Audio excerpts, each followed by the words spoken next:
Good morning students. Last lecture में आपणे अमोनियानी बनावट विषे समझ्या।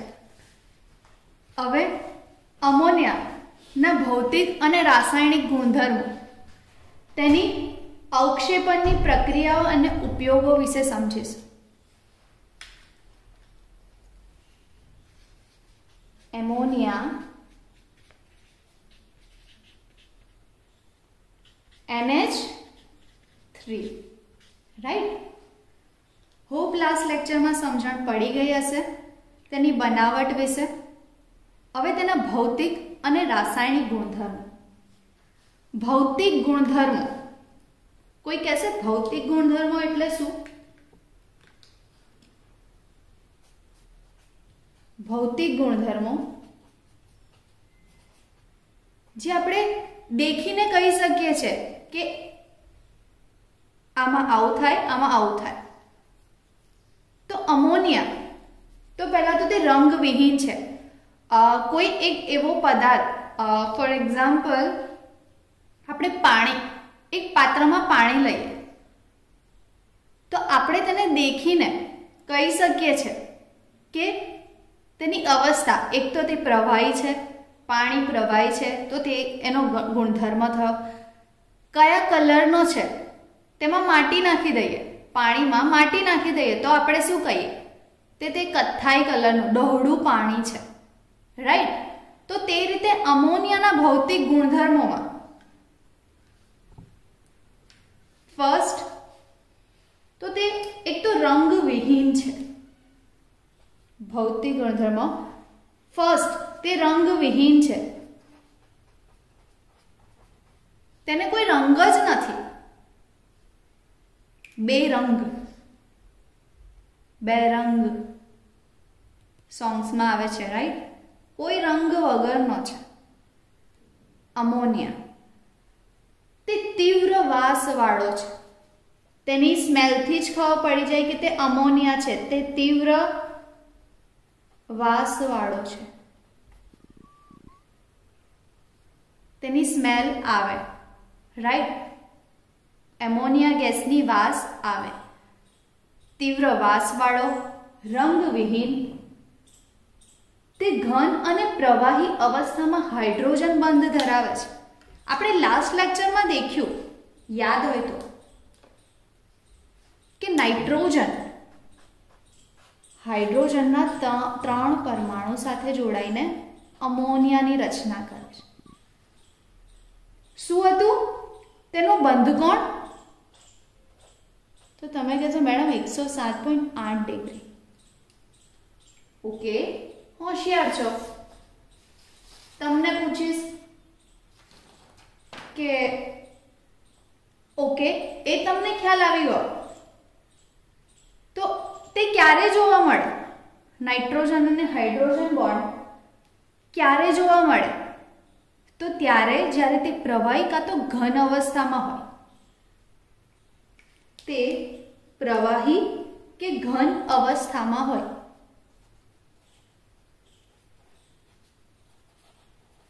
त्यारे ते बॉन्ड जोवा मळे, हाइड्रोजन बंध।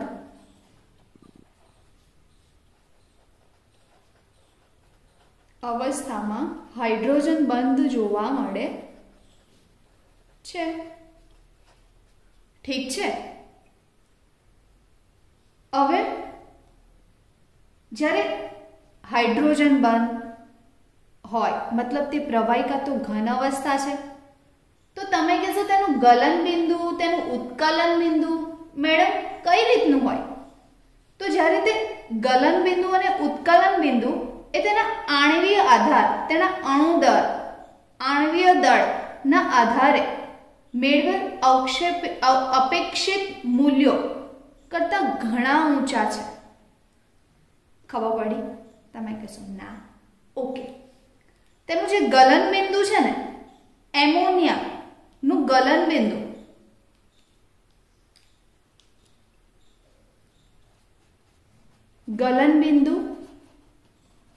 अने उत्कलन बिंदु बंने तेना आणवीय दळ, अणुभार, आणवीय दळ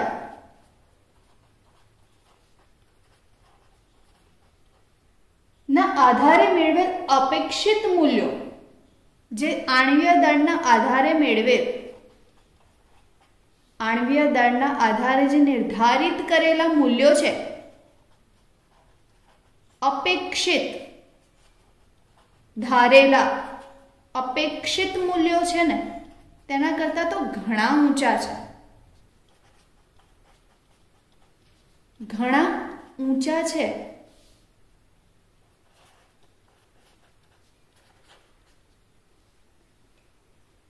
તે ત્રિકોણીય પિરામિડલ આકાર ધરાવે છે.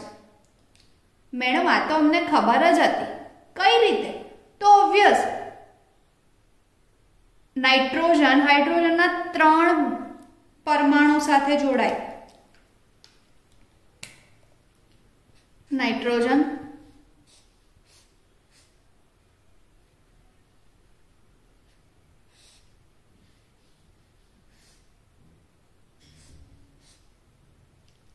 આ શું થયું? ત્રિકોણીય પિરામિડલ. તે ત્રિકોણીય પિરામિડલ આકાર ધરાવે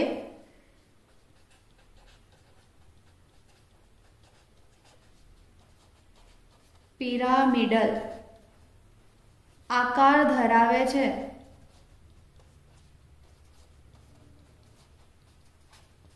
સહી है. તે 3 બંધનકારક ઇલેક્ટ્રોન યુગ્મ અને એક અબંધકારક ઇલેક્ટ્રોન યુગ્મ ધરાવે છે. મેડમ આ બી મને ખબર હતી. આ બંને 1 1 1 3 હાઇડ્રોજન સાથે બંધ બનાવે, મતલબ 3 બંધનકારક અને 1 અબંધકારક. અબંધકારક મતલબ જે ઇલેક્ટ્રોન યુગ્મ કોઈ સાથે પેર નથી બનાવતો, કોઈ સાથે બંધ નથી બનાવતો, તેને શું કહેવાય? અબંધકારક ઇલેક્ટ્રોન યુગ્મ. આ જે અબંધકારક ઇલેક્ટ્રોન યુગ્મ છે તો 3 બંધનકારક અને 1 અબંધકારક ઇલેક્ટ્રોન યુગ્મ ધરાવે છે. ખબર પડી? આ છે ને ભૌતિક ગુણધર્મો. તમને પૂછાઈ શકે છે થિયરી એક્ઝામમાં કે એમોનિયાના ભૌતિક ગુણધર્મો કયા છે. 2 માર્ક્સમાં ક્વેશ્ચન પૂછાઈ શકે છે. એક તો તે રંગ વગરનો છે, બેરંગ. તેને બહુ જ સ્મેલ આવે છે. અમોનિયાની સ્મેલથી જ ખબર પડી જાય કે આ અમોનિયા ગેસ કંઈક લીક થાય છે. તો અમોનિયા તીવ્ર વાસવાળો, પ્રવાહી અને ઘન અવસ્થામાં હાઇડ્રોજન બંધ ધરાવે છે. તેનું ઉત્કલન અને ગલન બિંદુ એ આણ્વીય દળના આધારે જે અપેક્ષિત મૂલ્યો નિર્ધારિત કર્યા છે ને તેના કરતા ઘણા ઊંચા છે. સ્ટ્રક્ચરથી જ ખબર પડે કે તે ત્રિકોણીય પિરામિડલ આકાર ધરાવે છે. સોરી સ્ટુડન્ટ્સ, કહો તો ખરા, લખવામાં ભૂલ થઈ છે. આકાર ધરાવે છે અને 3 બંધનકારક અને 1 અબંધકારક ઇલેક્ટ્રોન યુગ્મ ધરાવે છે. ખ્યાલ આવ્યો? આ હતા એના ભૌતિક ગુણધર્મો. હવે આપણે જઈએ એના રાસાયણિક ગુણધર્મો. કંઈક ને કંઈક રાસાયણિક, આ ભૌતિક ગુણધર્મો જે આપણને દેખીને ખબર પડે છે, રાઈટ? હવે રાસાયણિક ગુણધર્મો, કઈ કઈ રાસાયણિક પ્રક્રિયાઓના કારણે તેના ગુણધર્મો જોવા મળે છે. તો તે રાસાયણિક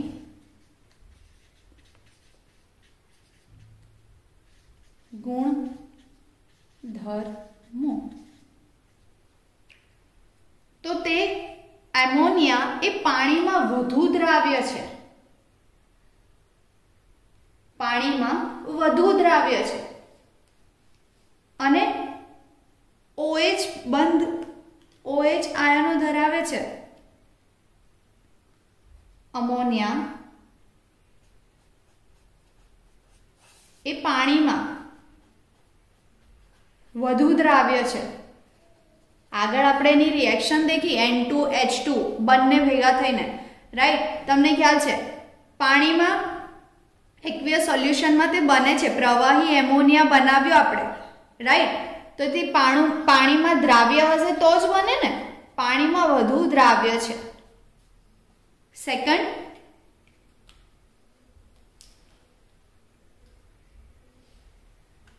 કે તે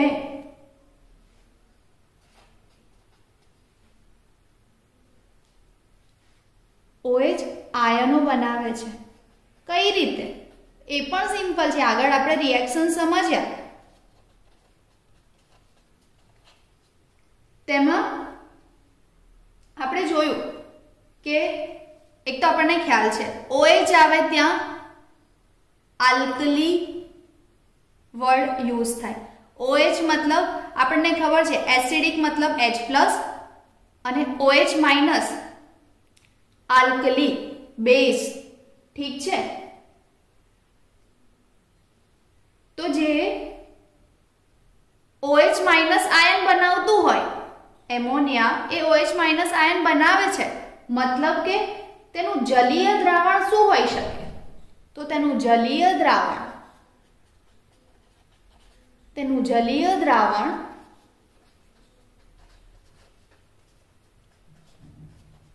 એ બેઝ હોય, આલ્કલી હોય, નિર્બળ વીક બેઝ હોય છે. ખ્યાલ આવ્યો? જ્યાં OH આવે ત્યાં બેઝ આવે, તો તેનું જે જલીય દ્રાવણ છે અમોનિયાનું તે નિર્બળ બેઝ હોય છે. હવે શું થાય? તો અમોનિયા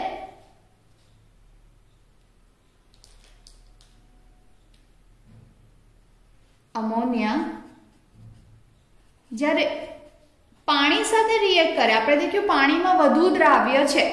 મેડમ બતાવો, પાણીમાં અમોનિયા ગેસ જ્યારે પાણીમાં હોય ત્યારે NH4 plus ammonium plus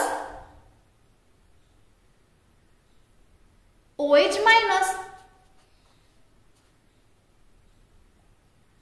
ions બનાવે છે, રાઈટ.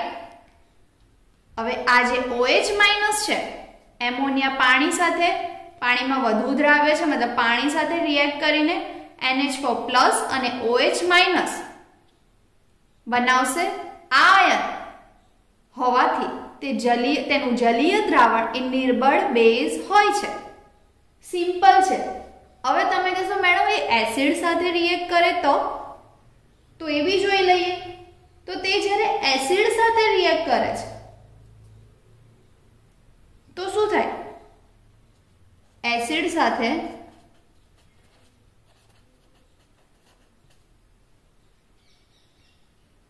અમોનિયમ ક્ષાર આપે છે. એમોનિયમ ક્ષાર આપે છે. ઓકે, તો આપણે જે એમોનિયમ ક્ષાર આગળ ભણી ચૂક્યા તેની બનાવટમાં, રાઈટ. કયા એમોનિયમ ક્ષાર હતા? NH4Cl, NH2, NH4 twice SO4. આ જે એમોનિયમ ક્ષાર કઈ રીતે મેળવી શકાય? તો જે રિવર્સ પ્રક્રિયા, સિમ્પલ, કે જ્યારે એમોનિયા એ એસિડ સાથે પ્રક્રિયા કરે,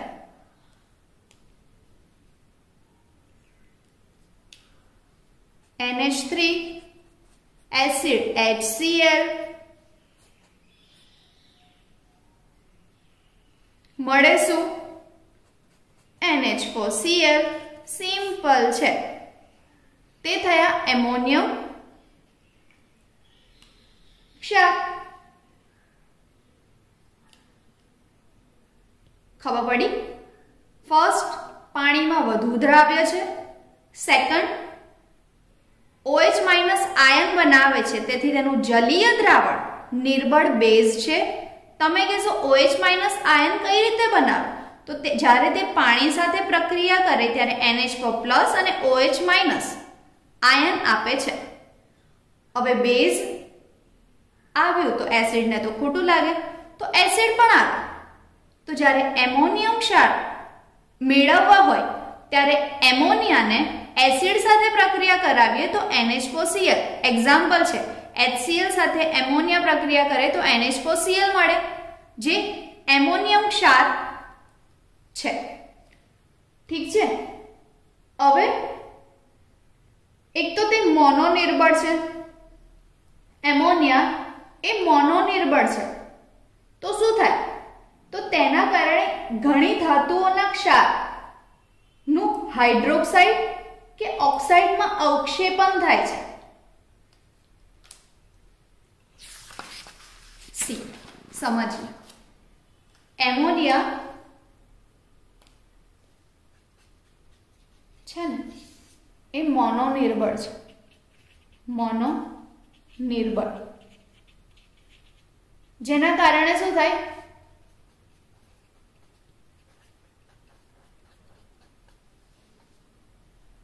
ઘણી ધાતુઓના ક્ષાર છે.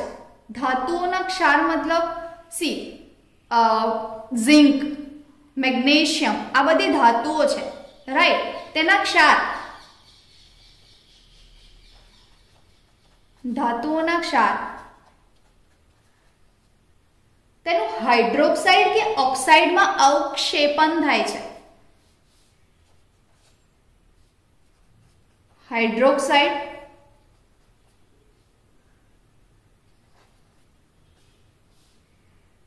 કે ઓક્સાઇડ માં અવક્ષેપણ થાય છે. તમે કહેશો મેડમ કઈ રીતે? તો ચાલો આપણે એક એક્ઝામ્પલ સમજીએ.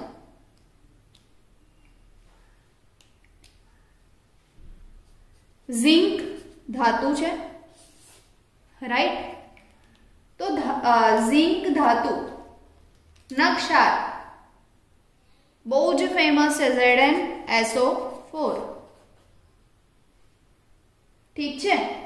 ZnSO4 એક્વિયસ સોલ્યુશનમાં મળે. જ્યારે ZnSO4 NH4OH સાથે, ઠીક છે, ZnSO4 એ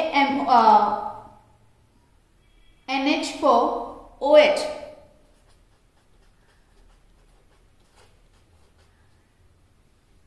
સાથે પ્રક્રિયા કરે ત્યારે શું થાય? Zinc sulphate, ammonium hydroxide. અત્યારે એમોનિયમ હાઇડ્રોક્સાઇડ છે, રાઈટ? તમે સમજો, કંઈ જ નથી રિએક્શનમાં, બહુ જ ઈઝી છે. શું થાય? આપણને કીધું કે ધાતુઓના ક્ષાર છે ને તેનું હાઇડ્રોક્સાઇડ કાં તો ઓક્સાઇડમાં અવક્ષેપણ થઈ જાય છે. તો ધાતુના ક્ષારનું હાઇડ્રોક્સાઇડ કાં તો ઓક્સાઇડમાં, તો શું થાય? ZnOH.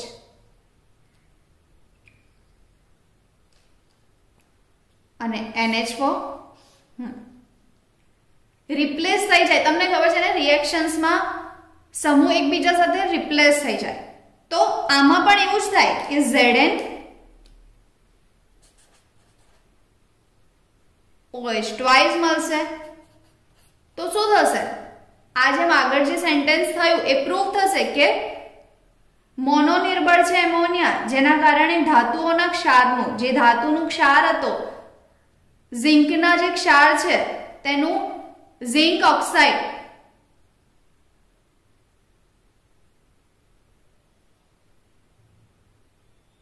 ઝિંકના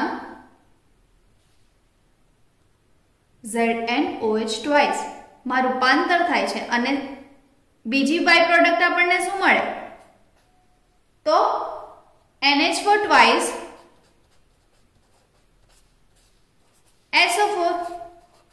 જે શું છે? અમોનિયમ ક્ષાર.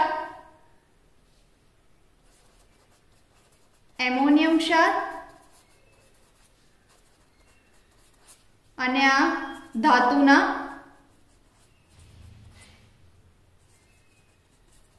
ઓક્સાઇડ. ઠીક છે, હાઇડ્રોક્સાઇડ કાં તો ઓક્સાઇડ મળશે અને એમોનિયમ ક્ષાર પાછો મળે છે.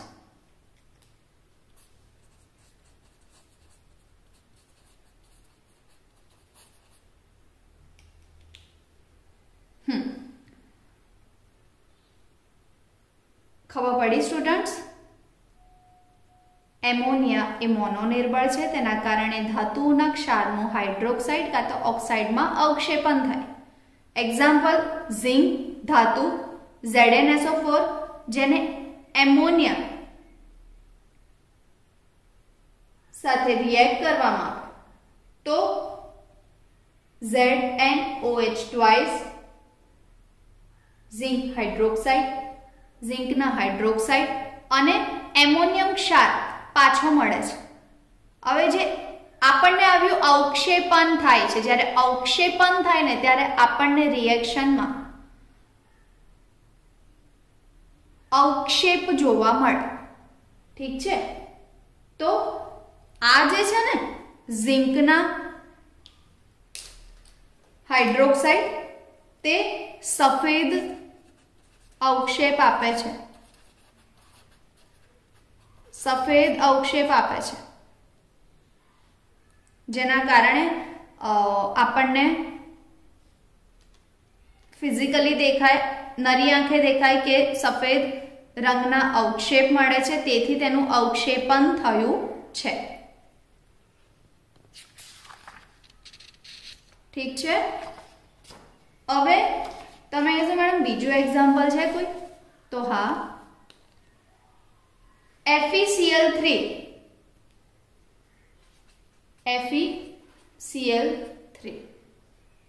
જેને NH4OH સાથે રિએક્ટ કરે તો મળે Fe2O3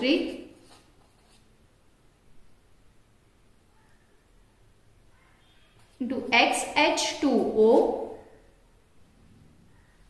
plus 6NH4Cl plus 6NH4Cl.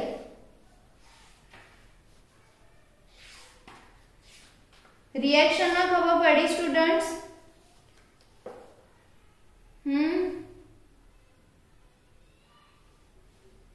Ammonia पहला आपणे देख्યું एमोनिया पानी साथे रिएक्ट करे, निर्बळ बेस तरीके वर्ते, एमोनियम हाइड्रोक्साइड बनावे, पछी एसिड साथे प्रक्रिया करे, ठीक छे, अने एमोनियम क्षार बनावे. थर्ड प्रक्रिया देखी जेमा धातु क्षारना जलीय द्रावण साथे प्रक्रिया करे અને ધાતુના હાઇડ્રોક્સાઇડ બનાવે. હવે આ તેનું એક્ઝામ્પલ સેકન્ડ FeCl થ્રાઇસ.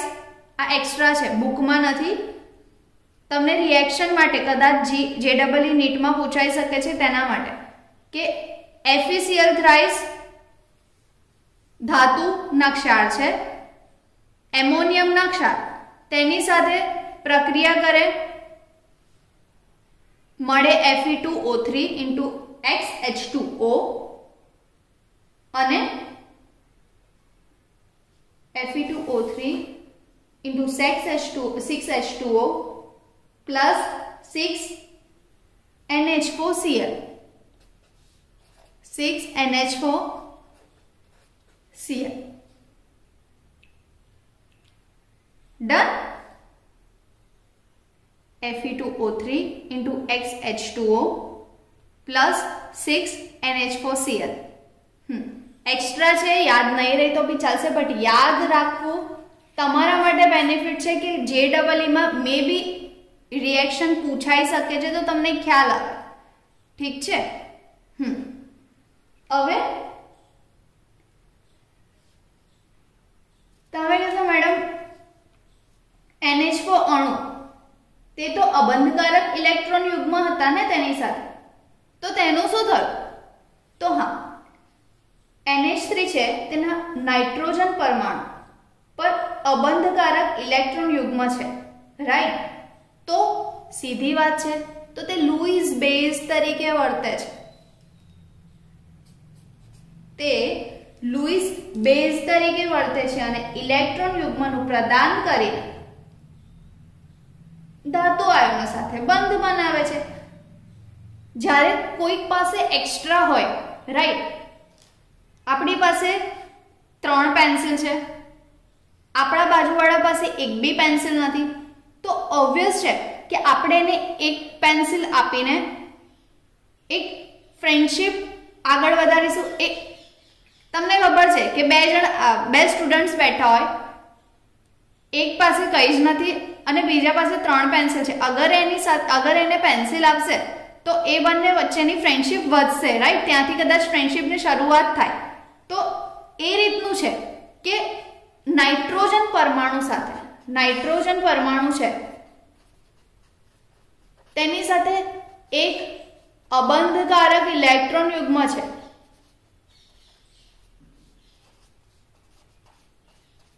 જે કોઈ સાથે બોન્ડ એણે બનાવ્યો નથી, તેણે એક પેર એવી રાખી છે જે કોઈ સાથે બંધ બનાવ્યો નથી, તેની પાસે એક્સ્ટ્રા છે એવું કહેવાય. હવે શું થાય? તો જે ધાતુ છે, એક તો તે લुईस બેઝ તરીકે વર્તે, આ છે તેના કારણે તે લुईस બેઝ તરીકે વર્તે.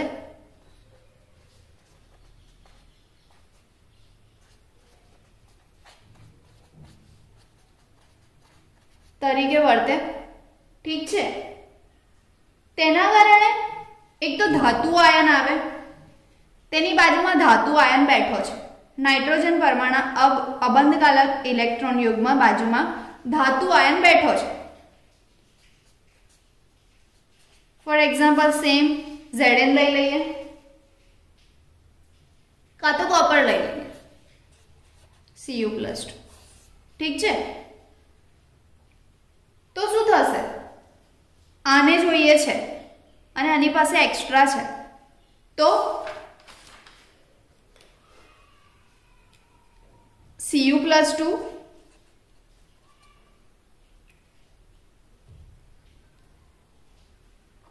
+ 4NH3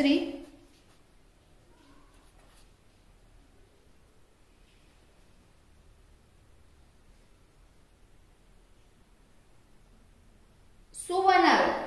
તો ધાતુ આયન સાથે તે સવર્ગ સહસંયોજક બંધ બનાવીને સંકીર્ણ આયન બનાવે છે. બહુ જ કોમ્પ્લેક્સ થઈ જાય, રાઈટ? એક્સ્ટ્રા હોય તો ભાઈબંધી, મતલબ પેલો એક ફ્રેન્ડ બીજાને મતલબ એની પાસે એક્સ્ટ્રા પેન્સિલ છે અને એ એના ફ્રેન્ડને આપે છે, તો તેનું બોન્ડિંગ વધશે. બોન્ડિંગ વધારે ને વધારે થશે તો તે કોઈથી તૂટે ના એવું રીતે કહેવાય. તો એક સંકીર્ણ બનાવે છે, બેસ્ટ ફ્રેન્ડ્સ ફોરએવર ટાઈપ. તો શું થશે? કોપર Cu+2 ધાતુના આયન છે, જેનો કલર શું છે? આછો વાદળી.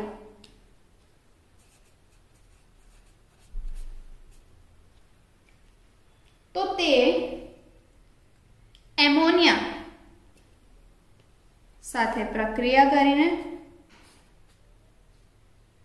શું બનાવશે? CuNH3 4+2. તે પણ એક્વિયસ છે, એક્વિયસ ફોર્મમાં જ છે, જેનો કલર ઘેરો વાદળી. આ આછો વાદળી છે. તમને ખ્યાલ હશે ને કે બ્લૂમાં તો કેટલા બધા શેડ્સ છે. તો આ આછો વાદળી, જેને આપણે કહી શકીએ કે જે સ્કાય કલર છે, અને ઘેરો વાદળી જે રોયલ બ્લુ ટાઈપ. ઠીક છે. તો એ રીતે Cu+2 એમોનિયા સાથે પ્રક્રિયા કરે, ઘેરો વાદળી કલરનું સંકીર્ણ CuNH3 4 +2 બનાવે છે। ધાતુ આયન સાથે સવર્ગ સહસંયોજક બંધ બનાવીને, યાદ રાખજો સ્ટુડન્ટ્સ, કયો બંધ બને છે આમાં? સવર્ગ સહસંયોજક બંધ। સવર્ગ સહસંયોજક બંધ બને છે અને સંકીર્ણ આયન બનાવે છે।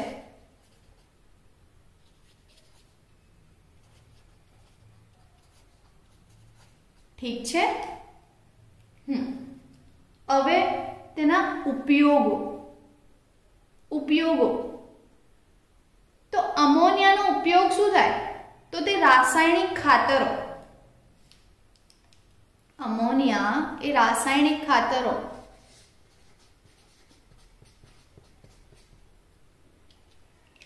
જે રાસાયણિક ખાતરો છે ને, કયા કયા? Urea, ammonium nitrate,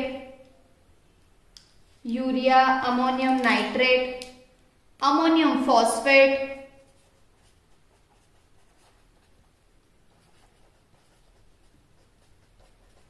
nitrate, ammonium phosphate,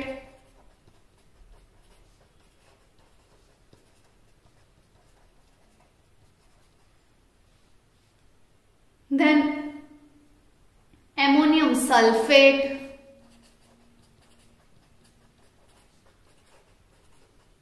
આ બધું શું છે? તો તે રાસાયણિક ખાતરો છે। ઠીક છે, આ બધા રાસાયણિક ખાતરોના ઉત્પાદન માટે અમોનિયા વપરાય છે। ઉત્પાદન માટે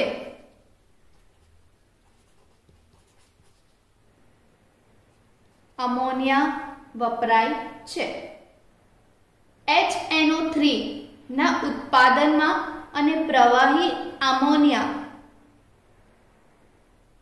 પ્રશીતક તરીકે વર્તે છે।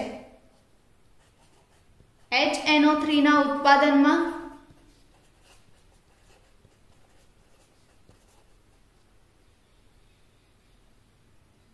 તે શીતક મતલબ તમને ખ્યાલ છે? રેફ્રિજરન્ટ, જેનાથી તે ઠંડુ રહી શકે। ઠીક છે, HNO3 ના ઉત્પાદનમાં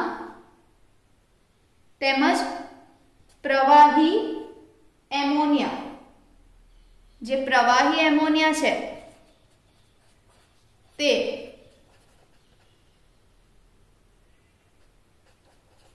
શીતક તરીકે વર્તે છે।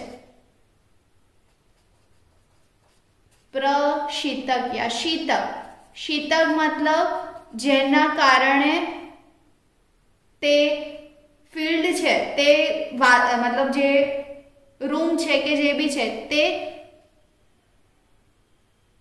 ઠંડુ રહે। શીતક મતલબ તમને ખ્યાલ છે ને, refrigerant.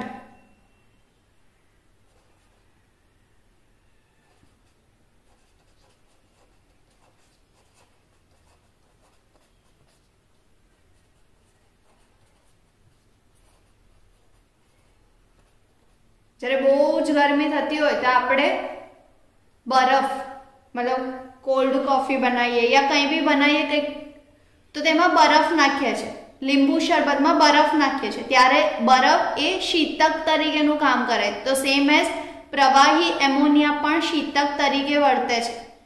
ઉપયોગોમાં urea, ammonium nitrate, ammonium phosphate, ammonium sulphate જેવા રાસાયણિક ખાતરોના ઉત્પાદનમાં, HNO3 ના ઉત્પાદનમાં પણ એમોનિયા યુઝ થાય છે। પ્રવાહી એમોનિયા હોય છે તે શીતક તરીકે વર્તે છે। ઠીક છે, આ હતા તેના ઉપયોગો। નેક્સ્ટ લેક્ચરમાં આપણે નાઇટ્રોજનના ઓક્સાઇડના સંયોજનોની બનાવટ, જે નાઇટ્રોજનના ઓક્સાઇડ સંયોજનો છે તેની બનાવટ વિશે સમજીશું।